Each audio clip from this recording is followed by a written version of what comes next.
Buyurun, bu sizin invoisunuzdur. Banka yaxınlaşıb ödəniş edirsiniz. Ödənişdən sonra yaxınlaşırsınız, müqavilənizi bağlayırıq. 3 ay ərzində də avtomobil sizə təhvil verəcək. Çox sağ olun, minnətdaram sizə. Sağ olun.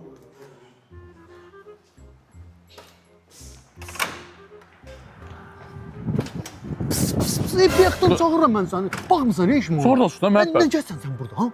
Hə, məhəbbət. Qoca deyim də, şok xəbər. Amerikadan maşın sifariş eləmişəm. Gəldim Amislayın Bakıya ki, bunların vasitəsilə gəldim. Biz də bombalar qısqadılar. Bir dəqiqədən belə şeydə tələsmək olmaz. Bilirsən nə qədər maşınlar çıxıb yalanla maşın gətirirəm adından deyirlər, gətirib maşın gətirirlər. Gəl nə bilim bir maşını 15 minə satırlar.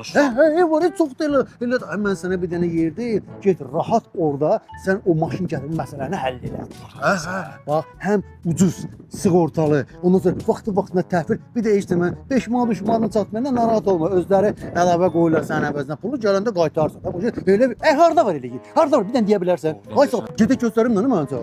Hə, həcə də göstər. Birdən 20'lik ver sonra ona da bu da işləyir. Geç oğlan sən. Olar 2 dənə də onu. Getdim əfə. Sonra ara getsən. Deyə bura da Amex Line. Getə burada.